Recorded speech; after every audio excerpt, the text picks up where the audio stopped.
Hey guys, and welcome back. My name is Lena. I'm a hair and makeup artist. I'm based in Toronto and I'm a hair cutter. In today's video, we're going to be taking out weight from this mannequin's hair from her bangs so that it blends really nicely into the rest of her haircut. Right now, it's very heavy. It's very weighed down. I don't recommend that you do this at home because when we cut hair at home, it's just never the same. Even when I cut my own hair and I trim my own hair, it's never going to look the same as when somebody else does it. And that's because of the angle. So if I were to cut my hair this way, it's never going to look as smooth as when somebody else cuts it from that angle. So it's all really about angles. Our heads are round and you're never going to be able to get the back as clean and precise as you can. So I just wanted to put that disclaimer out so you guys know that it's not as easy as it looks. It took me years to learn how to cut hair. So the first thing I do is I brush out the hair to figure out where the bang is going to sit.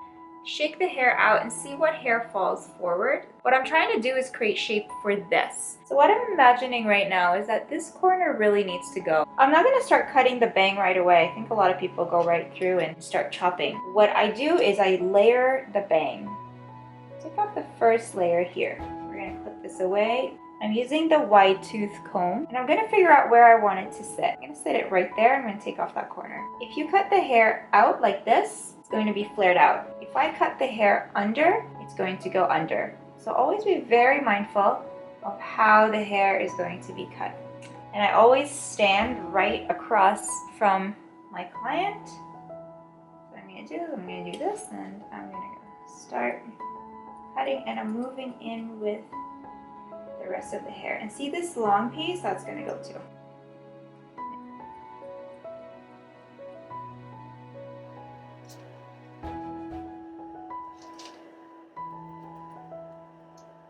So since this is really heavy, I'm going to keep taking sections through the hair. All this weight underneath is holding it, just weighing everything down. So the idea here is to take out the weight from the layers that are in the middle. The finer the pieces, the easier for me to do this. So again, I'm going like this, and I want it to sit right at her cheek, and I'm just giving her very, very light trim. I can grab my first piece and blend everything together. The higher I pull out the hair, the softer it falls. I can pull the hair up, create some layers, but for now, I'm just trying to create a perimeter. What I want to start doing in here is cut in between the hairs. They're going to push these hairs up, and I'm going to start right here in the middle. I'm going to do just a little bit of cutting there. Those little, I want to call them like almost like rips in the hair, are going to create texture.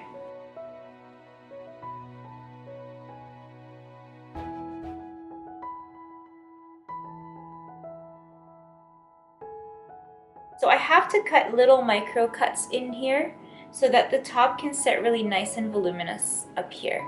I love my texture shears. So what they do is they cut in between the hair. Sometimes I get really creative with them. Instead of going in and just taking out a massive chunk of hair, I kind of do little chunks inside. And then there's a little bit of movement, a little pieciness. Kind of see where that I want that to sit, and then I'll cut right there.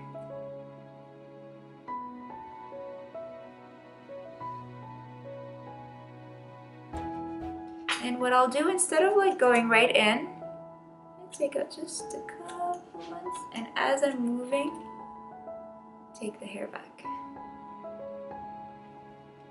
And then I'm going to cut into the hair.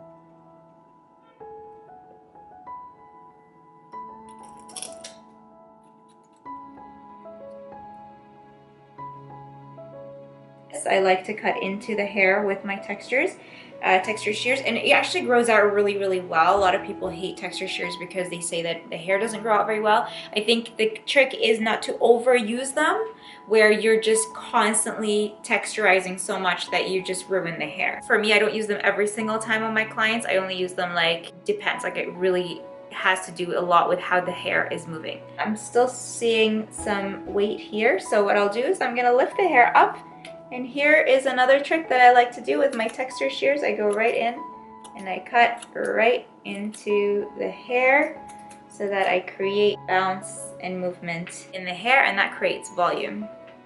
But that doesn't mean that if you have fine hair, you have to go use texture shears. This is only for really heavy hair that's almost like problematic. So see, this is really heavy. I'm gonna take out some of that so that it blends really well, because I'm thinking of how this is all gonna flow. I'm gonna take out these clips so I can see how her bangs are flowing in with the rest of her hair. And it's flowing beautifully. It flows so well. Okay guys, so that's it. This is the result of the haircut tutorial for a very heavy bang and how to create texture and movement and lightness in a heavy bang. This is a technique with the texture shears that I use for anyone who has really heavy hair, where I feel like the scissors aren't going to do very much for my clients. That's when I go in with the texture shears. But it's all about movement, it's all about texture, it's all about structure. It's about creating a good foundation for the hair to sit on top of, so that it's blended really beautifully in with the rest of the hair, and it shows off the color too. So that's really important. We want the color to look amazing as well. I hope I explained thoroughly, and I hope I helped you guys. If you have any questions, you can follow me on Instagram at Lena's Makeup and Hair. Like, subscribe, tell all your friends. I'll see you in another video. Bye.